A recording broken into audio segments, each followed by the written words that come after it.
গল্পকথন by Juthi চ্যানেলে আজকে শুনবেন হুমায়ুন আহমেদের লেখা একটি বিখ্যাত উপন্যাস কোথাও কেউ নেই, পর্ব ৩।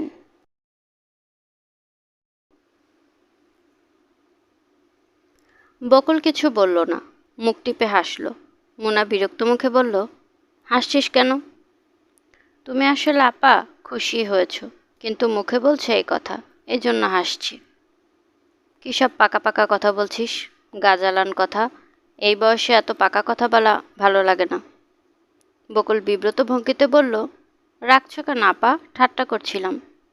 এরকম ঠাট্টা আমার ভালো লাগে না। গোস্তের লবণ একটু দেখবে আপা? আমি দেখতে পারবো না, তুই দেখ। চুলা খালি থাকলে আমাকে একটু চা করে দে, মাথা ধরেছে, শুয়ে থাকবো আমি। মামুন ভাই এত দেরি করছেন কেন আপা? তুমি কখন আসতে বলেছ? মুনা তার কথার জবাব না দিয়ে চলে গেল। বকুল ছোট্ট একটি নিঃশ্বাস ফেলল। গত কয়েকদিন থেকেই মুনা আপা তার সঙ্গে খারাপ ব্যবহার করছে। কেন করছে কে জানে। রেহেনা আপা ছবি চাইলে সে কি করতে পারে? সে তো বলতে পারে না, না আপনি ছবি চাইতে পারবেন না। কেন ছবি চাইবেন? বকুল চায়ের কাপে চা ঢালল। আর তখনই বাবু এসে গম্ভীর স্বরে বলল, ডাক্তার সাহেব এসেছে। বকুলের হাত পা কেঁপে গেল। বাবুর মুখ রাগি রাগি, যেন ডাক্তারের আসা একটা অপরাধ এবং এর জন্য বকুল দায়ী। বকুল বলল, ডাক্তার এসেছে তো আমি কি করব? বাবু বলল, কথা বলছে বাবার সঙ্গে। বলছে বলুক, যা তুই মুনা আপাকে চা দিয়ে আয়। বাবু আগের চেয়েও গম্ভীর হয়ে বলল, তুমি ডাক্তারের কাছে গিয়েছ? বকুল চমকে উঠল, ক্ষীণস্বরে বলল, কে বলল? আমি দেখলাম। ডেকেছিল তাই গিয়েছিলাম, কি হয়েছে তাতে? আমি মুনা আপাকে বলে দেব। দিস, যা এখন চা নিয়ে যা। বাবু চা নিয়ে চলে গেল। সে অবশ্য মুনাপাকে কিছুই বলবে না, তার স্বভাবের মধ্যে এটা নেই। একজনের কথা অন্যজনকে কখনো বলবে না। তবু বকুলের হাত পা কাঁপতে লাগলো। ডাক্তারের কাছে যাওয়াটা এমন কিছু নয়। সে স্কুল থেকে ফিরছিল, চিস্তি মেডিকেল কর্নারের কাছে আসতেই দেখে ডাক্তার সাহেব বারান্দা দাঁড়িয়ে আছেন। তিনি তার দিকে তাকিয়ে হাসি মুখে ডাকলেন, এই যে বকুল, এই এসো দেখি। বকুল নিশ্চয় না শোনা ভান করে চলে যেতে পারে না। সে গিয়েছে। ডাক্তার সাহেব বলেছেন, ইস ঘেমে টেমে কী অবস্থা, ভেতরে এসে ফ্যানটার নিচে দাঁড়াও তো, ঠান্ডা কিছু খাবে? বকুল ক্ষীণস্বরে বলল, জি না। তিনি শুনলেন না। একটা ছেলেকে পাঠালেন খুব ঠান্ডা দেখে এক বোতল পেপসি কিংবা কোক নিয়ে আসতে। বকুল বলতে গেলে কোনো কথাই বলেনি। পেপসির অর্ধেক শেষ করে চলে এসেছে। ভয়ে তার সমস্ত শরীর কাঁপছিল। কেউ যদি দেখে ফেলে। তার ধারণা ছিল কেউ দেখেনি, কিন্তু ধারণা সত্যি নয়, বাবু দেখেছে। বকুলের কান্না পেতে লাগলো। তার ভয় হচ্ছিল এক্ষুনি কেউ এসে বলবে, ডাক্তার সাহেব তোমাকে ডাকে। কিন্তু কেউ সেরকম কিছু বলল না। বকুল নিজের মনে রান্না সারতে লাগলো। সে ভেবে পেল না তাকে নিয়ে কেন এত ঝামেলা হচ্ছে। বাবু এসে বলল, ডাক্তার সাহেবকে এক কাপ চা দাও। বকুল নিঃশব্দে চা বানাতে লাগলো। বাবু বলল, ডাক্তার সাহেব মিষ্টি নিয়ে এসেছেন, তার এক বোনের মেয়ে হয়েছে, এই জন্যে। বকুল কিছুই বলল না। কড়া নাড়ার শব্দে মামুনের ঘুম ভাঙল। সে দরজা জানালা বন্ধ করে শুয়েছিল। চারদিক অন্ধকার। সন্ধ্যা মিলিয়ে গেছে নাকি? মামুন ক্লান্ত স্বরে বলল, কে? আমি আমি মুনা। মামুন তেমন কোনো আবেগ অনুভব করল না। আজ দুপুরে ওদের ওখানে খেতে যাবার কথা, যাওয়া হয়নি। তার জন্য তেমন কোনো অনুশোচনাও হলো না। মুনা বলল, কি হয়েছে তোমার? কিছু হয়নি। যাওনি কেন? ঘুমিয়ে পড়েছিলাম, শরীরটা ভালো না। মামুন হাই তুলল, টেনে টেনে বলল, এসো ভেতরে এসে বসো। মুনা একবার ভাবলো বলবে, না বসবো না, এবং গম্ভীর মুখ করে চলে যাবে, কিন্তু যেতে পারল না। মুখ ভর্তি দাড়িতে এমন অদ্ভুত লাগছে মামুনকে। মুখের ভাব ধরা যাচ্ছে না। মুখ কেমন রোগা রোগা। সারাদিন ঘুমানোর জন্য চোখ লাল। মুনা ভেতরে ঢুকলো। বসো, চেয়ারটায় বসো, চা খাবে? কাউকে পেলে হয়, ছুটির দিন তো, লোকজন থাকে না। এই বলেই মামুন বেশ শব্দ করে হাসতে লাগলো। যেন খুব একটা হাসির কথা। মোনা তীক্ষ্ণ দৃষ্টিতে তাকে দেখতে লাগলো। তুমি বসে থাকো, আমি হাত মুখ ধুয়ে আসি। একা একা বসে থাকতে ভয় লাগবে না তো? ভয় লাগবে কেন? মামুন আবার হেসে উঠল। সুস্থ মানুষের হাসি না, ছাড়া ছাড়া হাসি। হাসার সময় কেমন অদ্ভুতভাবে গা দোলাচ্ছে। হাত মুখ ধুতে মামুনের অনেক সময় লাগলো। তার মনেই রইল না ঘরে একজন অপেক্ষা করছে। কাজের ছেলেটি 2 কাপ চা দিয়ে গেছে। সেই চা পিরিচ দিয়ে ঢেকে রাখা সত্ত্বেও জুড়িয়ে জল হয়েছে। মামুন বিষাদ ঠান্ডা চাতে চুমুক দিয়ে তৃপ্তির নিঃশ্বাস ফেলল। মোনা বলল, চা ভালো লাগছে? হ্যাঁ, ভালোই তো। ঠান্ডা না? একটু অবশ্য ঠান্ডা। আগে তো ঠান্ডা চা মুখেই দিতে পারতে না। মামুন চুপ করে রইল। মোনা বলল, দুপুরে কিছু খেয়েছ? না। কেন? খাওনি কেন? ঘুমিয়ে পড়লাম। 10টার দিকে ঘুমিয়ে পড়লাম, খিদেও হয়নি। এখন হয়েছে? হুম। চলো আমার সঙ্গে। কোথায়? আমাদের বাসায়, রাতে খাবে। ঠিক আছে, চলো। কাপড় বদলাতে বদলাতে মামুন বলল, তোমার শরীর ভালো মোনা? হ্যাঁ, ভালো। টনসিলের ওইটা কমেছে, তাই না? হ্যাঁ। তুমি দাড়ি রেখেছো কেন? দাড়ি রাখবো কেন? কয়েকদিন কাটা হয়নি, এই জন্য। তোমাদের বাড়ির খবর বলো। বাড়ির কোনো খবর নেই, ছোট বোনটা মারা গেছে। ওর কথা তো তুমি আমাকে কখনো কিছু বলনি। মামুন চুপ করে রইল।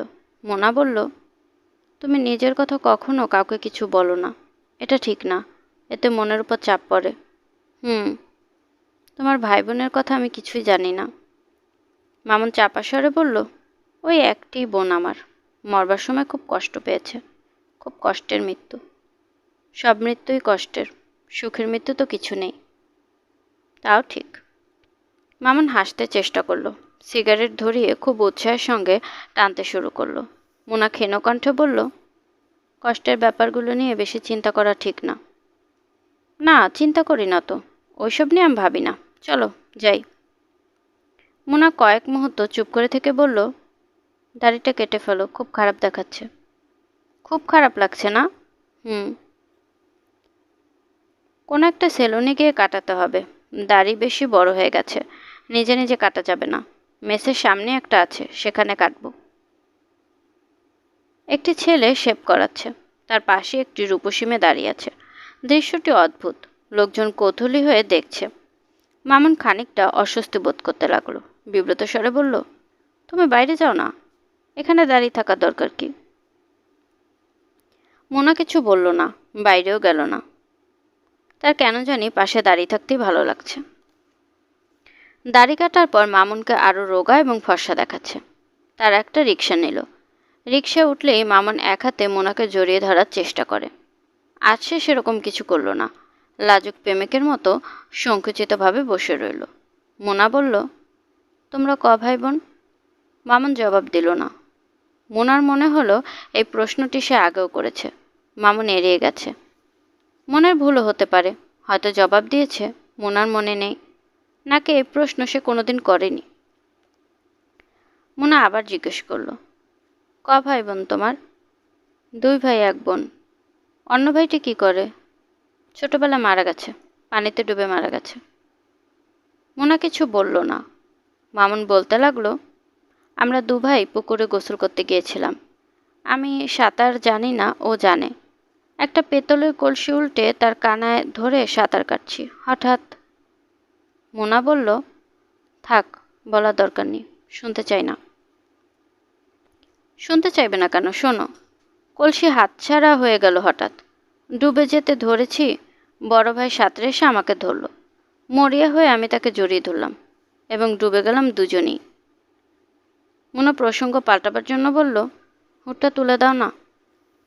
মামুন হুট তুলল না, গাঢ় স্বরে গল্প শেষ করতে লাগলো। তারপর কি হয়েছে শোনো। দুজনকে আত্মরা অবস্থায় উদ্ধার করা হলো। একজন বাঁচল, একজন বাঁচল না। মোনা ছোট্ট একটা নিঃশ্বাস ফেলল। মামুন বলল, আমরা ছিলাম 3 জন, এখন আছি আমি একজন। এবং আমার কি মনে হয় জানো? আমার মনে হয় আমিও থাকবো না। সে তো কেউই থাকবে না। না, তুমি বুঝতে পারছো না। আমি নিজেও বেশি দিন বাঁচব না। রিক্সা থামিয়ে মামুন সিগারেট কিনলো, জর্দা দিয়ে পান বানিয়ে রিক্সায় উঠে এলো। মুনা অবাক হয়ে বলল, পান খাবে নাকি? কেমন যেন বমি বমি আসছে, আমার শরীরটা বেশি ভালো না মুনা। মুনা তার হাত ধরল। এদের পরিচয় প্রায় 3 বছরের। এই দীর্ঘদিনে আজই প্রথমবারের মতো মুনা নিচ থেকে তার হাত বাড়ালো, এবং এর জন্য তার কোনো রকম লজ্জা লাগলো না। মুনা নরম গলায় বলল, তোমার গা গরম, মনে হয় জ্বর আছে। থাকতে পারে, মাথা ধরে আছে। এই মাথা ধরা নিয়ে সিগারেট টানছো? অভ্যাসে বসে টানছি। টানতে ভালো লাগছে না, তবুও টানছি। ফেলে দাও। মামুন সিগারেট ফেলে দিয়ে হালকা স্বরে বলল, এখন কেমন জানি একা একা লাগে। এই মাসের মধ্যে একটা বিয়ের তারিখ হলে তোমার আপত্তি আছে? কল্যাণপুরে বাসাটাও তোমাকে দেখিয়ে আনবো। কাল সময় হবে?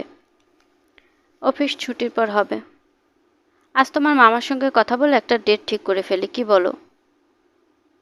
এত বড় একটা দুঃসংবাদের পর হুট করে বিয়ের তারিখ ফেলা কি ঠিক হবে? যাক কয়েকটা দিন। না, আমার ভালো লাগছে না, আজই সব ঠিকঠাক করব। বাকি রাস্তা কাটলো চুপচাপ। দুজনে কেউই কথা বলল না। এই বাবু, যাস কোথায়? শুনে যায় এদিকে। বাবু এগিয়ে গেল। বাকের ভাই পা ফাঁক করে দাঁড়িয়ে আছেন। তার মুখ অস্বাভাবিক গম্ভীর। বাবু ভয়ে ভয়ে বলল, কি? বাকের সানগ্লাস খুলে কাঁচ পরিষ্কার করতে করতে বলল, কাল সন্ধ্যায় কে এসেছিল তোদের বাসায়? কেউ না। লম্বা করে ফর্সা মতো একটা ছেলে ঢুকলো, মোনা ছিল সাথে। কে সে? চোখে চশমা। বাবু তৎক্ষণাৎ কোনো জবাব দিতে পারল না। অসহায়ভাবে এদিক ওদিক তাকালো। কি বলা উচিত বুঝতে পারছে না। এই ছেলের সাথে মোনার বিয়ে হচ্ছে নাকি? এটা বলতে এতক্ষণ লাগলো কেন? টান দিয়ে বাকান ছিঁড়ে ফেলবো। আমার সাথে ফাজলামি? বিয়েটা কবে? সামনের মাসের 3 তারিখে। বাকের সিগারেটে একটা লম্বা টান দিয়ে হঠাৎ উদাস হয়ে গেল। ঠান্ডা গলায় বলল, যা ভাগ। বাবু তবুও কিছুক্ষণ দাঁড়িয়ে রইল। লজ্জায় তার চোখে পানি এসে যাচ্ছিল। বহু কষ্টে সে পানি সামলানোর চেষ্টা করছে। বাকে সবসময় তার সঙ্গে খারাপ ব্যবহার করে। সে যখন ক্লাস 5-এ পড়তো তখন বাকের একবার একটা চর বসিয়ে দিয়েছিল। কেন দিয়েছিল বাবু বহু চেষ্টা করেও বের করতে পারেনি।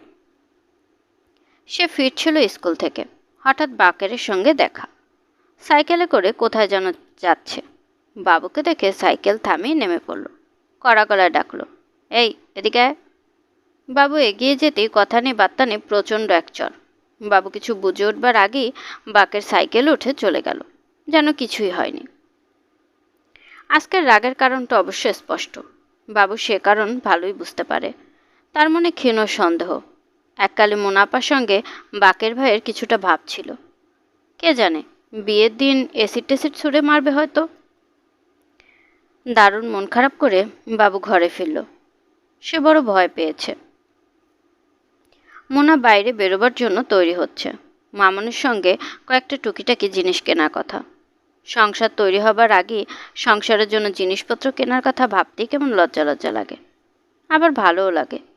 আজ তারা কিনবে চায়ের কাপ পিরিচ, রান্নার জন্য বাসন কোসন। গত রাতে সবাই ঘুমিয়ে পড়ার পর মোনা লম্বা একটা লিস্ট করেছে। তার সারাক্ষণই ভয়, এই বুঝি বকুল জেগে উঠে চোখ কষলে জিজ্ঞেস করবে, কি করছো আপা? বকুলের ঘুম খুব পাতলা। একটু নড়াচড়া হলেই জেগে উঠে বলে, কি হয়েছে আপা, কি হয়েছে? মোনা ঘর থেকে বেরোবার আগে বলে গেল ফিরতে দেরি হবে। বকুলকে বলল ভাত চড়িয়ে দিতে। বকুল চাপা হেসে বলল, ভাত কজনের জন্য রান্না হবে ঠিক করে বলে যাও। কজনের জন্য রান্না হবে মানে? মামুন ভাইও কি এখানে খাবেন? মোনা ধমক দিতে গিয়েও দিতে পারল না। মামুন ইদানিং বেশ কয়েকবার এখানে ভাত খেয়েছে। বকুল বলল, মামুন ভাই আজ এখানে খেলে খুব মুশকিল হবে, খাবার কিছুই নেই, ডিমও নেই। মোনা কোনো উত্তর না দিয়ে গম্ভীর হয়ে পড়ল। মামুনের রাতে এখানে খাওয়ার ব্যাপারটা তার নিজেরও পছন্দের নয়, কিন্তু সে আজকাল রাত 8টার দিকে হঠাৎ এসে পড়ে, বরং বসার ঘরে চুপচাপ বসে থাকে। মামা তার সঙ্গে কোনো কথা বলেন না, তাতে সে কোনো রকমের অস্বস্তি বোধও করে না। বকুল যখন গিয়ে বলে, মামুন ভাই আপনি কি এখানে খাবেন, সে সঙ্গে সঙ্গে বলে, হ্যাঁ দাও, ভাত দাও। ঘরে খাবার কিন্তু খুব খারাপ। অসুবিধা নেই, আসুন তাহলে, ভাত বাড়ছি। মামুন সঙ্গে সঙ্গে উঠে আসে, যেন সে ভাতের জন্য অপেক্ষা করছিল। এমন লজ্জা লাগে মোনার। মামুন কেমন যেন অন্যরকম হয়ে যাচ্ছে, কোনো কিছুতেই কোনো উৎসাহ নেই। বকুল বলল, মুনাপা, এই শাড়িতে কিন্তু তোমাকে ভালো লাগছে না, বদলে যাও, সবুজ শাড়িটা পরো। মোনা গম্ভীর গলায় বলল, শাড়ি টাড়ি নিয়ে মাথা ঘামাই না, যা পরেছি সেটাই যথেষ্ট, তোর এসব নিয়ে ভাবতে হবে না। রাগ করছো কেন? পাকামো কথা শুনে রাগ করছি। বকুল আহত স্বরে বলল, পাকা কথা কি বললাম? শাড়িটাতে তোমাকে মানাচ্ছে না, এর মধ্যে পাকামির কি আছে? মোনা লক্ষ্য করলো বকুল বেশ শীতল স্বরে তর্ক করছে। এই স্বভাব তার আগে ছিল না। আগে সে কোনো কথার জবাব দিত না, আজকাল দিচ্ছে। প্রেমে পড়লে মেয়েদের স্বভাব চরিত্র পাল্টায়। বকুল কারো প্রেমে টেমে পড়েনি তো?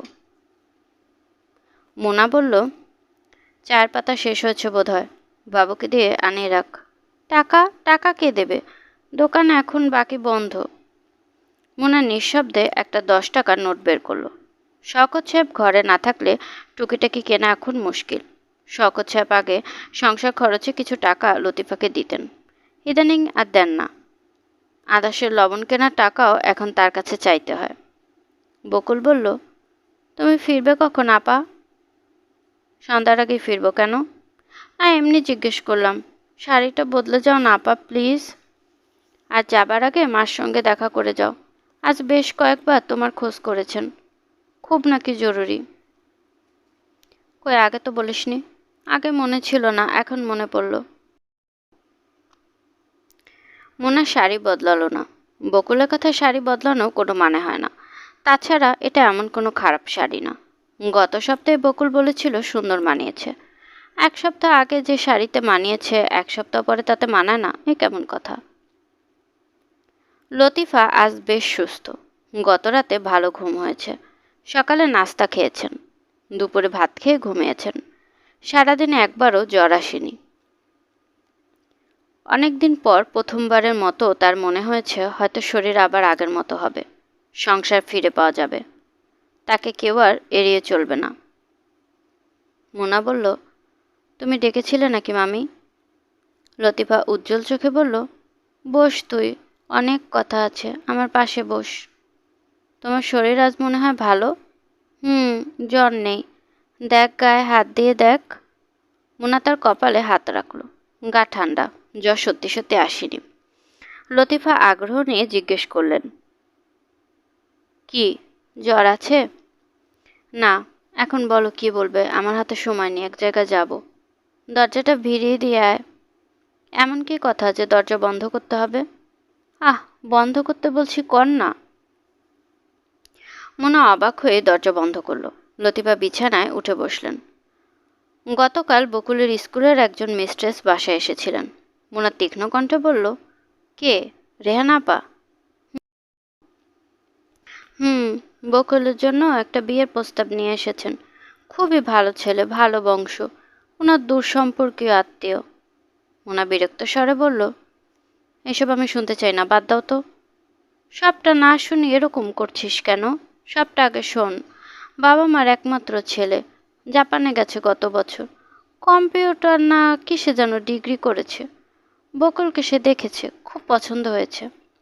দেখলো কোথায়?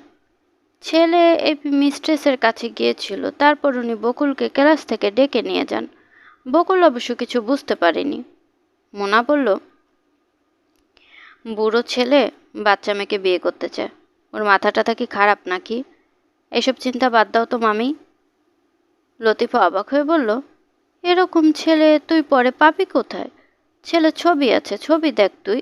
ছবি দেখার পর। আমার ছবি টবি দেখতে হবে না। আগেই রাগ করছিস কেন? বকুলে একটা ভালো বিয়ে হোক, এটা তুই চাস না? চাইবো না কেন, চাই, কিন্তু ওর বিয়ের বয়স তো হতে হবে। কেন অত ব্যস্ত হয়েছ? ম্যাট্রিকটা অন্তত পাশ করতে দাও, ছেলে অপেক্ষা করুক।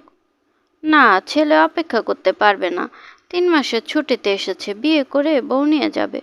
তুই অমত করিস না, তোর মামার সঙ্গে কথা বলেছিলাম, সেও রাজি। আমাদের রাজি আর অরাজিতে কিছু আসে যায় না। বকুল কিছুতেই রাজি হবে না। কেঁদে বাড়ি মাথায় তুলবে। কেন বুঝতে পারছো না? লতিফা গম্ভীর স্বরে বলল, না, ও কাঁদবে না। বুঝলে কি করে কাঁদবে না? বকুলের সঙ্গে আমার কথা হয়েছে, ওর মত আছে, বলেছে আমাকে। বলো কি তুমি? লতিফা টেনে টেনে বলল, রাজি কেন হবে না বল? মেয়ে তো বোকা না, যথেষ্ট বুদ্ধি আছে। কোনটাতে ভালো হবে এটা সে জানে। জানলে তো ভালোই, বিয়ে দিয়ে দাও আর কি। মুনা মুখ কালো করে উঠে দাঁড়ালো। যাচ্ছিস কোথায়? কথা শেষ হয়নি আমার। কথা শোনার আমার তেমন কোনো ইচ্ছে নেই, তোমরা নিজেরাই শোনো। বকুল ভাত চাপিয়েছে, তার মুখ একটু বিষণ্ণ। মুনা আপা অকারণে তার উপর এতটা রাগ করবে সে ধারণাও করেনি। সবাই তার সঙ্গে এমন খারাপ ব্যবহার কেন করে? বকুল দেখলো মুনা দরজার পাশে এসে দাঁড়িয়েছে। সে অবাক হয়ে বলল, তুমি এখনো যাওনি? না। কি করছিলে এতক্ষণ ধরে মার সঙ্গে, এমন কি আলাপ? মুনা কড়া গলায় বলল, গতকাল তোর টিচার এসেছিল, এই কথা তুই আমাকে বললি না কেন? তুমি রাগ করবে এই জন্য বলিনি। শুনলাম জাপান ওই ছেলের সঙ্গে বিয়েতে তোর মত আছে, মামিকে নাকি তুই বলেছিস। বকুল জবাব দিল না। মুনা তীক্ষ্ণ স্বরে বলল, কথা জবাব দে, চুপ করে আছিস কেন? বকুল থেমে থেমে বলল, মা আমাকে খুব আগ্রহ করে বলছিল। তার মুখের উপর না বলতে খারাপ লাগছিল। মা বেশি দিন বাঁচবে না, তাকে কষ্ট দিতে ইচ্ছে করছিল না। মুনা তাকেই রইল বকুলের দিকে। বকুল সহজ স্বরে বলল, তোমার যদি মা এরকম অসুস্থ হতো আর সে যদি তোমার হাত ধরে কাঁদতে কাঁদতে বিয়ের কথা বলতো, তাহলে তুমিও রাজি হতে, হতে না? এরকম বাজে তর্ক কার কাছ থেকে শিখেছিস? বকুল জবাব দিল না, মাথা নিচু করে বসে রইল। আজ সে একটা ছাপা শাড়ি পরেছে, এত সুন্দর লাগছে তাকে দেখতে। মুনা মুগ্ধ হয়ে তাকিয়ে রইল। আরও কড়া কড়া কিছু কথা বলতে গিয়েও বলতে পারল না। প্রতিমার মতো একটি কিশোরীকে কোনো কড়া কথা বলা যায় না। মুনা কোমল স্বরে বলল, কাঁদছিস কেন তুই? বকুল চোখ মুছে বলল, তোমরা সবাই আমার সঙ্গে এরকম করবে আর আমি কাঁদতে পারবো না? সেকেন্ড পিরিয়ডে রীতা আপার class, English second paper. Rita আপাকে ছাত্রীরা আড়ালে ডাকে রয়্যাল বেঙ্গল। ভয়ানক রাগী, এবং তিনি বেছে বেছে এমন সব ছাত্রীদের পড়া জিজ্ঞেস করেন যারা সেদিন শিখে আসেনি। সবার ধারণা কপালে মাঝখানে তার একটা 3 নম্বর চোখ আছে, যে চোখ দিয়ে তিনি দেখে ফেলেন কে পড়া করেছে কে করেনি। বকুল বসে বসে ঘামছিল। রীতা আপা ক্লাসে ঢুকে প্রথম প্রশ্নটি জিজ্ঞেস করবেন তাকে। প্রথম দাঁড়াতে বলবেন, তারপর শীতল চোখে তাকাবেন। ক্লাসের সমস্ত সারা শব্দ যখন থেমে যাবে তখন প্রশ্ন করবেন। প্রতিটি শব্দ উচ্চারণ করবেন আলাদা আলাদাভাবে, এবং এমন প্রশ্ন করবেন যার উত্তর ক্লাসের কেউ জানে না। আজ তাই হলো। রীতাপা ঢুকে বললেন, বকুল দাঁড়া। বকুল দাঁড়ালো। আপা তাকে অবাক করে দিয়ে বললেন, কমন রুমে চলে যা, রেহান আপা তোকে ডাকছেন, বই খাতা নিয়ে যা। রেহান আপা দারুণ ব্যস্ত, হাতে এক গাদা কাগজপত্র, কিন্তু মুখ হাসি হাসি। বকুল তার পাশে দাঁড়াতে তিনি বললেন, বকুল তুই বাড়ি চলে যা, আজ বিকেল 5টার সময় তোকে দেখতে আসবে। মাকে বলবি সাজগোজ বেশি করার দরকার নেই, ছেলের মা আর এক ফুপু আসবে। খবর না দিয়ে হঠাৎ গিয়ে দেখার কথা, সেজেগুজে থাকলে বুঝে ফেলবে, বুঝেছিস? বকুল মাথা নাড়ল।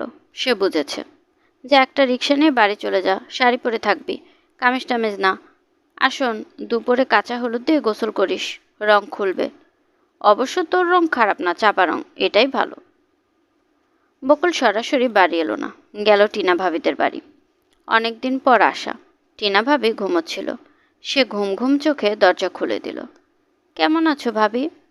আর কেমন আছে, আমাদের খোঁজখবর কে করে? তোর ফজলু ভাই দারুণ রেগে আছে, তোকে মজা দেখাবে। কাবেলিওয়ালা দেখতে এলি না কেন? বাসা থেকে আসতে দেয়নি, মুনা আপা নট বলে দিয়েছিল। এরকম দারোগা আপা জোগাড় করলি কোত্থেকে? বকুল মৃদু হাসল। তোর এই আপাকে আমার একেবারে সহ্যই হয় না, কীরকম পুরুষ পুরুষ মেয়ে। বকুল অস্বস্তি বোধ করতে লাগলো। মুনা আপার নামে কেউ কিছু বললে তার খারাপ লাগে, টিনা ভাবি বললেও লাগে। যদিও তার প্রায় মনে হয় টিনা ভাবিকে সে সবচেয়ে বেশি ভালোবাসে। তোর বিয়ে হচ্ছে এরকম একটা গুজব শোনা যাচ্ছে, এটা কি সত্যি? বলেছে কে তোমাকে? যেই বলুক সত্যি কিনা বল। না সত্যি না। টিনা ঘাড় কাত করে হাসতে লাগলো। বকুল বলল, হাসছো কেন? এমনি। এই কদিনের মধ্যে তোমার পেট অনেকখানি বড় হয়ে গেছে ভাবি। তা হয়েছে। আমার মনে হয় যমজ। দুজন আছে এখানে। যমজ হলে ভালোই হয়। তোর হোক, তখন বুঝবি ভালো কি মন্দ। রাতে ঘুমোতে পারবি না। সবচেয়ে অসুবিধা তোর ভাইয়ের। বেচারা কদিন ধরে দারুণ মনে কষ্ট আছে। কেন? তা বলা যাবে না। টিনা রহস্যময় ভঙ্গিতে হাসতে লাগলো। বকুল লজ্জা পেয়ে গেল। টিনা বলল, তুই এমন টমেটোর মতো লাল হয়ে গেলি কেন? বুঝতে পেরেছিস নাকি কি জন্য মনোকষ্টে আছে? না। আবার মিথ্যা কথা। ঠিকই বুঝেছিস। আজ তুই সন্ধ্যা পর্যন্ত থাকবি। তোর ফজলু ভাই আসুক, তারপর যাবি। সে অনেকদিন তোকে না দেখে মন খারাপ করে আছে। আজকে থাকতে পারবো না ভাবি, আমার কাজ আছে। কি কাজ? এত কাজের লোক হলি কবে থেকে? বস, গল্প করব। বিছানায় পা উঠিয়ে বস না। বকুল বসলো। টিনা এসে বসলো তার পাশে। একটা হাত রাখলো বকুলের কোলে। মৃদুস্বরে বলল, তুই দিন দিন যা সুন্দর হচ্ছিস, আমারই লোভ লাগে। কি বল তুমি? তোকে যে বিয়ে করবে সে প্রথম 3 মাস এক ফোঁটাও ঘুমোতে দেবে না। সারা রাত জাগিয়ে রাখবে। যদি না রাখে আমার নাম বদলে ফেলবো। থাক, তোমার নাম বদলানোর দরকার নেই। টিনা মুখ টিপে টিপে হাসতে লাগলো। তারপর হঠাৎ হাসি থামিয়ে গম্ভীর হয়ে বলল, আমার চেহারা ছবি তো দেখেছিস। আমাকেই তোর ভাই 1 মাস রাতে ঘুমোতে দেয়নি। সারা রাত জেগে থাকি, দিনের বেলায় ফাঁক পেলেই ঘুমায়। শ্বশুরবাড়িতে সবাই হাসাহাসি করে। বকুল কিছু বলবে না ভেবেও বলে ফেলল, এখনো তোমাকে জাগায় না? না, আগের মতো না। বকুল বিকেল 3টা পর্যন্ত থাকলো সেখানে। টিনা ভাবির সঙ্গে কথা বলা একটা নেশার মতো। কিছুতেই উঠে আসতে ইচ্ছে করে না। পুরুষদের নিয়ে এমন সব মজার মজার গল্প সে জানে, শুধু শুনতে ইচ্ছে করে। আর সে এমন একটা গল্প বলেছে যে শুনলেই গা ঝিমঝিম করে। টিনা ভাবির এক খালার বিয়ে হয়েছে রাজশাহীতে। টিনা ভাবি তখন মাত্র মেট্রিক দিয়েছে।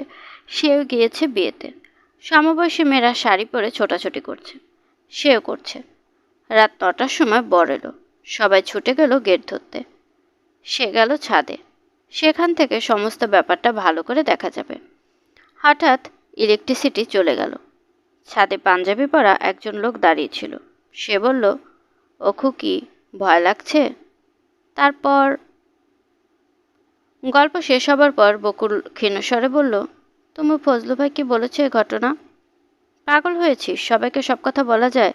মেয়েদের অনেক কথা থাকে, পুরোপুরি গিলে ফেলতে হয়। ওই লোকটির সঙ্গে আর দেখা হয়েছিল? না, আর হলেই কি? তুই দেখি গল্প শুনে ঘামতে শুরু করেছিস। মেয়ে হয়ে জন্মানোর অনেক কষ্ট রে বকুল। এই সময় বাড়িতে মা ছাড়া অন্য কারো থাকার কথা নয়, কিন্তু বকুল অবাক হয়ে দেখল বাবা খালি গায়ে বারান্দার ক্যাম্প খাটে বসে আছেন। তারও কি অফিস ছুটি, নাকি তিনি খবর পেয়েছেন রেহান আপা আসছেন ছেলের মাকে নিয়ে? শওকত সাহেব মুখ অত্যন্ত বিমর্ষ করে বসে আছেন। খালি গায়ে থাকার জন্য হয়তো তাকে দেখাচ্ছে বুড়ো মানুষের মতো। তিনি বকুলের দিকে না তাকিয়েই বললেন, আজ ক্লাস হয়নি? কি অবস্থা? 3 মাস পর মেট্রিক পরীক্ষা। বকুল কিছু বলল না। মেট্রিক পরীক্ষার এখনো অনেক দেরি। সেদিন মাত্র ক্লাস 10-এ হাফ ইয়ারলি হলো। কিন্তু বাবার মাথায় কি করে যেন 3 মাস ঢুকে গেছে। স্কুলে পড়ায় না? পড়ায়। আর পড়ায়। পড়াশোনা কি দেশে আছে? ঠান্ডা গ্লাস পানি দে। বকুল পানি নিয়ে এলো। শওকত সাহেব তৃষ্ণার্তের মতো পানি পান করলেন। তৃষ্ণা মিটল না। শরবত বানিয়ে দেবো, ঘরে কাগজি লেবু আছে। দে। তোর মার শরীর আজ কেমন? ভালো। ভালো? এর নাম ভালো? বিছানা থেকে নামতে পারে না, আর শরীর ভালো। খাওয়া দাওয়া করেছে? আমি তো জানি না, সকালে স্কুলে চলে গেলাম। যা, আগে খোঁজ নিয়ে আয়। বাবা মার দিকে একটু লক্ষ্য রাখিস। এটা আবার বলে দিতে হয় কেন? লতিফা জেগেই ছিলেন। বকুলকে ঢুকতে দেখে মাথা নিচু করে বললেন, তোর বাবা এসেছে নাকি? কথা শোনা যাচ্ছে। এসেছে। দরজা খুললো কিভাবে? দরজা খোলা ছিল বোধহয়। না, আমি নিজে হাতে বন্ধ করলাম। তুই জিজ্ঞেস করে আয় দরজা খুললো কিভাবে। জিজ্ঞেস করার দরকার নেই, আমি পারবো না। জিজ্ঞেস করতে অসুবিধা কি? তোকে তো খেয়ে ফেলবে না। বকুল বিরক্তিতে ভুরু কুঁচকালো। অসুস্থ হবার পর লতিফার এমন হয়েছে। সামান্য ব্যাপারে খুব উত্তেজিত হয়ে পড়েন। বকুল, তোর বাবা আজ এত সকাল সকাল বাড়ি আসছে কেন? রোজ আসছে নাকি? কালও সে 1টার সময় চলে এসেছে, এর আগের দিন এসেছে 2টার সময়। অফিসে কাজ টাজ বোধহয় বেশি নেই। কাজ থাকবে না কেন? কি যে বলিস! যা তো জিজ্ঞেস করে আয়, রোজ এত সকাল সকাল আসে কেন? আমি জিজ্ঞেস করতে পারবো না মা। তাহলে ডেকে দে, আমি জিজ্ঞেস করছি। ঠিক আছে, দিচ্ছি। তুমি কিছু খেয়েছিলে মা? দুধ মুড়ি খেয়েছি। যা, তোর বাবাকে আসতে বল। শওকত সাহেব নিঃশব্দে শরবত খেলেন। গ্লাস শেষ করে বিরক্ত স্বরে বললেন, ছেঁকে দিতে পারলি না? লেবুর ছোবড়া গ্লাস ভর্তি, কোনো একটা কাজ ঠিক মতো করতে পারিস না। বকুল চুপ করে রইল। শওকত সাহেব বললেন, তোর মা কিছু খেয়েছে? হ্যাঁ, দুধ মুড়ি। রোজ দুধ মুড়ি, মুড়ির মধ্যে আছেটা কি? এর চেয়ে 1 বাটি ডাল খেলে পুষ্টি বেশি হয়। যত বেকুবের মতো কাজ। বকুল ক্ষীণ স্বরে বলল, মা তোমাকে ডাকে। এখন তার ভেজর ভেজর শুনতে পারবো না। আমার পাঞ্জাবি এনে দে, বাইরে যাব। কখন ফিরবে? শওকত সাহেব জবাব দিলেন না। ছেলে মেয়েদের সব কথার তিনি জবাব দেন না। রেহানা আপার আসার কথা বিকাল 5টায়। তিনি 4টার মধ্যে চলে এলেন। তার সঙ্গে অসম্ভব বেটে এবং অতিরিক্ত মোটা এক মহিলা। ইনি সম্ভবত ছেলের মা। আরেকজন তার মতো বেটে কিন্তু দারুণ রোগা। ছেলে ফুপু হবেন। রেহানা আপা বকুলকে আড়ালে ডেকে নিয়ে বললেন, শাড়ি পরতে বলেছিলাম না, এখন স্কুলের ড্রেসই পরে আছিস।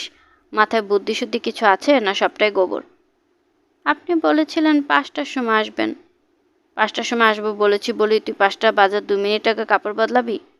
আর তুই এখন করবি কোন অজুহাতে? যাবার সময় করিস। আর মুখ কেমন আমসে করে রাখছিস কেন? হাসি মুখে থাক। তাই বলে কথায় কথায় আসার দরকার নেই। ছেলের মাকে বকুলের পছন্দ হলো। খুব রসিক মহিলা। ছোটোখাটো জিনিস নিয়ে মজার মজার রসিকতা করতে লাগলেন এবং এক ফাঁকে বকুলকে বললেন, আমাকে দেখে অনেকে মনে করে আমার ছেলেমেয়েগুলো বোধহয় আমার সাইজের।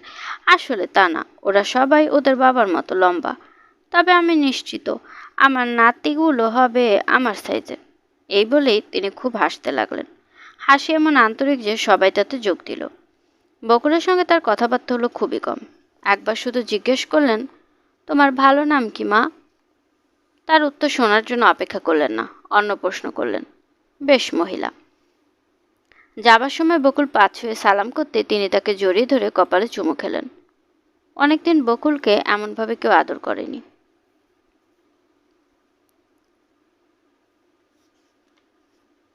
মামুন বলল, কি কেমন দেখছো? বাসা পছন্দ হয়? মোনা এতটা আশা করেনি। সে মুগ্ধ কণ্ঠে বলল, খুবই সুন্দর। তুমি মোটামুটি বলছিলে কেন? মামুন হাসতে শুরু করলো। এসো, পেছনে বারান্দাটা দেখো। পেছনেও বারান্দা আছে নাকি? থাকবে না মানে? এখন বলো, বাসা কেমন? চমৎকার, সত্যি চমৎকার। একটু দূর হয়ে গেল তাই না? হোক দূর। বসবার কোনো ব্যবস্থা নেই। মামুন পা ছড়িয়ে মেঝেতে বসল। জিনিসপত্র কিনে ঘর দুয়ার গোছাও এখন। চলো, আজ ফেরার পথে বড় দেখে একটা খাট কিনে ফেলি। তোমার মাথায় শুধু খাট ঘুরছে? তা ঘুরছে, ফোমের একটা গদি কিনবো, বুঝলে মোনা? 950 টাকা দাম। বাজে খরচ করা পয়সা আমাদের নেই। ওইটা আমি কিনবই, তুমি যাই বলো না কেন। দাঁড়িয়ে আছো কেন, বসো। মামুন হাত ধরে মোনাকে টেনে পাশে বসালো। কেমন নির্জন চারদিক, একটু যেন গা ছমছম করে। মোনা ক্ষীণস্বরে বলল, হাত সরাও প্লিজ। এরকম করছো কেন তুমি? আমার উপর বিশ্বাস নেই তোমার? মোনা জবাব দিল না। মামুনটাকে কাছে টানলো, গাঢ় স্বরে বলল, এমন শক্ত হয়ে আছো কেন? কেউ তো দেখছে না। চলো আজ যাই, সন্ধ্যা হয়ে আসছে। হোক সন্ধ্যা, তুমি বসো তো। তুমি এরকম করো, বসতে ভালো লাগে না। কিচ্ছু করবো না, তুমি সহজ হয়ে বসো। Word of honour? হ্যাঁ, ওয়ার্ড অব অনার। শুধু তোমার হাত থাকবে আমার হাতে, নাকি তাতেও আপত্তি? না, তাতে আপত্তি নেই। মামুন গাঢ় স্বরে বলল, চলো তাড়াতাড়ি বিয়েটা সেরে ফেরি। আর ভাল লাগছে না। আগে যেরকম কথা ছিল সেরকমই করি। কাজে অফিসে গিয়ে ঝামেলাটা মিটিয়ে দিই। মামা রাজি হবে না, ছোট করে হলেও অনুষ্ঠান করতে হবে। মোনা কথা শেষ করার আগেই মামুন তাকে জড়িয়ে ধরে চুমু খেলো। মুনা কোনো বাধা দিল না। তারা সন্ধ্যা মিলানো পর্যন্ত থাকলো সেখানে। রহস্যময় কিছু সময় কাটলো তাদের। মুনা রোজ ভাবে সকাল সকাল ঘুমোতে যাবে, কিন্তু রোজই দেরি হয়। আজও দেরি হলো। 12টার সময় বাতি নেভাতে যেতেই বকুল বলল, একটু পরে আপা, আর 5টা পৃষ্ঠা বাকি আছে। মোনা বিরক্ত স্বরে বলল, মশারির ভেতর বসে গল্পের বই পড়ছিস কেন? চোখ নষ্ট হবে। আর প্রতিদিন একটা করে বই জোগাড় করিস কোত্থেকে? ফজলু ভাই এনে দেয়। আমি বারান্দায় বসছি, বই শেষ হলে ডেকে দিস। আজ গরম নেই, আশ্বিনের শেষাশেষি। শেষ রাতের দিকে ভালো ঠান্ডা পড়ে। মোনা ক্যাম্প খাটে বসে অপেক্ষা করতে লাগলো। 5 পৃষ্ঠা বাকি কথাটা মিথ্যা, অনেকখানি বাকি। মোনাকে ডাকতে কেউ আসে না। শওকত সাহেবকে বারান্দার দিকে আসতে দেখা গেল। তিনি মোনাকে দেখে অবাক হয়ে বললেন, অন্ধকারে বসে আছিস কেন? 12:30 বাজে। এমনি বসে আছি, তুমি নিজেও তো অন্ধকারে হাঁটাহাঁটি করছো। তুমি কিছু খুঁজছো নাকি? দড়ি আছে? দড়ি দিয়ে কী করবে? মশারি খাটাবো। মশারি তো খাটানোই আছে, আবার নতুন করে খাটাবে কি? শওকত সাহেব থেমে থেমে বললেন, বসার ঘরে বিছানা করছি, আজ থেকে আলাদা শোবো। কেন? প্রত্যেকদিন রুগীর সঙ্গে শুয়ে শুয়ে শরীরটা আমার খারাপ হয়ে গেছে। শওকত সাহেব বিরক্তির ভঙ্গি করে বসার ঘরের দিকে চলে গেলেন। সেখানে সত্যি সত্যি একটা বিছানা করা হয়েছে। নোংরা একটা মশারি খাটানোর চেষ্টাও হচ্ছে। মশারির 3 কোণা শিথিলভাবে ঝুলছে। দড়ির অভাবে 4 নম্বর কোণাটির গতি হচ্ছে না। মোনা বলল, দুপুর রাতে দড়ি পাওয়া যাবে না, তুমি একটা কয়েল জ্বালিয়ে শুয়ে থাকো। কয়েল আছে? আছে, এনে দিচ্ছি। আচ্ছা মামা, সত্যি করে বলো তো তোমার কি হয়েছে? কি আবার হবে? রুগীর সাথে ঘুমাতে চাই না, এর মধ্যে হওয়ার কি আছে? এই কথা না, তুমি নাকি প্রতিদিন দুপুরে অফিস টফিস বাদ দিয়ে ঘরে এসে বসে থাকো। কে বলেছিল, লতিফা? হ্যাঁ, ব্যাপার কি? ব্যাপার কিছু না, অফিসে একটা ঝামেলা হচ্ছে। ঝামেলা গেলে তো সেখানেই বেশিক্ষণ থাকা উচিত। কী ঝামেলা বলো? শওকত সাহেব বিরক্ত স্বরে বললেন, ভেজর ভেজর করিস না, কয়েল জ্বালিয়ে দিয়ে যা। আর দেখ হাত পাখা পাওয়া যায় কিনা, বৃষ্টি গরম। গরম কোথায়, বেশ তো ঠান্ডা। শওকত সাহেব গুম হয়ে বসে রইল। এখন তিনি কথা টথা বলবেন না। মোনা কয়েল আনতে গেল। মামির ঘরের ডয়ারে 1 প্যাকেট কয়েল আছে। লতিফা জেগেছিলেন। মোনা ডয়ার খুলতেই তিনি ক্ষীণকণ্ঠে বললেন, তোর মামা আলাদা ঘুমাচ্ছে কেন রে? এ ঘরে গরম লাগে, বাতাস টাতাস নেই। ফ্যান আছে তো। ফ্যানের বাতাসে আর ঘুম হয় না, এক একজনের এক এক স্বভাব। লতিফা কয়েক মুহূর্ত চুপ থেকে বললেন, এতদিন তো ঘুম হয়েছে, আজ হবে না কেন? বলতে বলতে তার গলা ভারী হয়ে এলো। মোনা এসে বসলো বিছানার পাশে। লতিফা বললেন, একসময় তোর মামা আমাকে বিয়ে করবার জন্য কত কাণ্ড করেছে। এই গল্প মোনার জানা, মামির কাছ থেকে অসংখ্যবার শুনেছে। আজ রাতে আরেকবার হয়তো শুনতে হবে। মোনা, কী সব পাগলামি কাণ্ড সে করেছে। একবার শুনলাম সে বিষ খাবে, 1 বোতল র্যাটম নাকি জোগাড় করেছে। আমি ভয়ে বাঁচি না, কি কেলেঙ্কারি কাণ্ড। বাড়িতে সবাই দোষ দিচ্ছে আমাকে। আমি কি জানি বল, আমার সঙ্গে কোনোদিন তার একটা কথাও হয়নি। বলতে বলতে শাড়ির আঁচলে লতিফা চোখ মুছলেন। প্রসঙ্গ পাল্টাবার জন্য মোনা বলল, বকুলের হবু শাশুড়ি নাকি লম্বায় 1.5 ফুট। বিয়ের ডেট ফেট ফেলে দিয়েছ নাকি মামি? না, ডেট হয়নি, বিয়ে নিয়ে কোনো কথাবার্তাই হয়নি। 2 বেয়ানে কি নিয়ে গল্প করলে? লতিফা খানিকক্ষণ চুপ করে থাকলেন। সম্ভবত মনে করতে চেষ্টা করছেন, কিছু মনে করতে পারলেন না। মোনা বলল, শুয়ে থাকো মামি, বাতি নিভিয়ে দিই। লতিফা চাপা স্বরে বললেন, আমি বেশি দিন বাঁচব না রে। বুঝলে কিভাবে? কয়েকদিন আগে স্বপ্নে দেখলাম আমি আর তোর মা দুজনে বসে ভাত খাচ্ছি। স্বপ্নে মরা মানুষের সঙ্গে খেতে বসা দেখা খুব খারাপ, যে দেখে সে আর বাঁচে না। কি দিয়ে ভাত খাচ্ছিলে? লতিফা জবাব দিল না, চোখ বন্ধ করে শুয়ে রইলেন। মোনা বাতি নিভিয়ে বের হয়ে এলো। বকুলের 5 পৃষ্ঠা এখনো শেষ হয়নি। মোনা কোনো কথা না বলে বাতি নিভিয়ে দিল। বকুল বলল, আর একটা পাতা আপা প্লিজ। কোনো কথা না, ঘুমো। এই পাতাটা শেষ না করলে আমার ঘুম আসবে না। ঘুম না এলে জেগে থাক, কথা বলিস না। কি বই এটা? উপন্যাস। কার লেখা? সতীনাথ ভাদুরীর অচিন রাগিনী ফজলু ভাই এনে দিয়েছিল লাইব্রেরি থেকে। ভালো নাকি খুব? মোটামুটি। মোটামুটি? তুই যেভাবে পড়ছিস তাতে তো মনে হচ্ছে রসগোল্লা ধরনের উপন্যাস। বকুল খিলখিল করে হেসে উঠে জড়িয়ে ধরল মোনাকে। মোনা বিরক্ত স্বরে বলল, হাত উঠিয়ে নে, গরম লাগছে। বকুল হাত সরালো না, আরও কাছে ঘেঁষে এসে বলল, তুমি এত ভালো কেন মোনা আপা? জানি না কেন, বিরক্ত করিস না। বকুল মৃদুস্বরে বলল, একটা গল্প বলো না আপা। কি মুশকিল, রাত 1:30টার সময় গল্প কিসের? একটা বলো আপা, তোমার পায়ে পড়ি, ভূতের গল্প। সত্যি সত্যি তোমার পায়ে ধরছি কিন্তু। আহ, কেন সুরসুরে দিচ্ছিস? আপা প্লিজ প্লিজ। মোনাকে গল্প শুরু করতে হলো। ওপাশে বিছানা থেকে বাবু ক্ষীণস্বরে বলল, একটু জোরে বলো আপা, আমিও শুনছি। মোনা অবাক হয়ে বলল, এখনো জেগে আছিস? ঘুম আসছে না, কি করব? এইটুকু বয়সে আবার ঘুম আসবে না কেন? আজও মাথা ধরেছিল? বাবু অস্পষ্টভাবে কি যেন বলল, পরিষ্কার বোঝা গেল না। মোনা উঁচু গলায় বলল, কি বলছিস, ভালো করে বল। ধরেছিল? হ্যাঁ।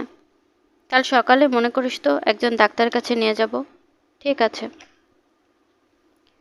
গল্প শেষ হতে হতে অনেক রাত হয়ে গেল। বকুল বলল, বাথরুমে যেতে হবে, তুমি একটু দাঁড়াও। বাবুরও বাথরুম পেয়ে গেল। বাবু বলল, আজ না ঘুমিয়ে সারা রাত গল্প করলে কেমন হয় আপা? মোনা বিরক্ত স্বরে বলল, ফাজলামি করিস না, বাথরুম শেষ করে ঘুমোতে যা, আর একটিও কথা না। তারা তিনজন দরজা খুলে বাইরে বেরিয়ে দেখল শকত সাহেব উবু হয়ে বারান্দায় বসে আছেন। অন্ধকার বারান্দা, তার হাতে জ্বলন্ত সিগারেট শুধু ওঠানামা করছে। মোনা ডাকল, মামা। তিনি ফিরে তাকালেন, কোনো উত্তর দিলেন না। একা একা কী করছো মামা? কিছু করছি না। শকত সাহেব নিঃশব্দে ঘরের ভিতর ঢুকে গেলেন। বকুল চাপা স্বরে বলল, বাবার কি হয়েছে মুনাপা? কিছুই হয়নি। ঘুম আসছে না তাই বসেছিল বারান্দায়। কেন জানি বকুলের মনটা খুব খারাপ হয়ে গেল। বাবার বসে থাকার ভঙ্গিটা কেমন দুঃখী দুঃখী। তার মনে হলো বাবা লুকিয়ে লুকিয়ে কাঁদছিল। মানুষের কত রকম গোপন দুঃখ থাকে, তার নিজেরও আছে। প্রায় সে এরকম একা একা কাঁদে। তার মতো দুঃখ তো বাবা মাদেরও থাকতে পারে। ভাবতে ভাবতেই বকুলের চোখ ঝাপসা হয়ে গেল। অল্পতেই তার কান্না পায়। শুনছিলেন হুমায়ূন আহমেদের লেখা একটি উপন্যাস, কোথাও কেউ নেই, পর্ব ৩। আজকের পর্বটি কেমন লাগলো কমেন্ট করে জানাতে ভুলবেন না। আমি আমার নিজের মতো করে আপনাদেরকে গল্প পাঠ করে শোনানোর চেষ্টা করছি, তাই ভুল ত্রুটি কিছু হলে আশা করি ক্ষমাসুন্দর দৃষ্টিতে দেখবেন, এবং আমার গল্প পাঠ ভালো লাগলে প্লিজ আমার চ্যানেলটিকে সাবস্ক্রাইব করবেন। চাইলে অন্যদের সাথে শেয়ারও করতে পারেন। গল্পকথন বা জুথি চ্যানেলের সাথেই থাকবেন। আশা করছি। আল্লাহ হাফেজ।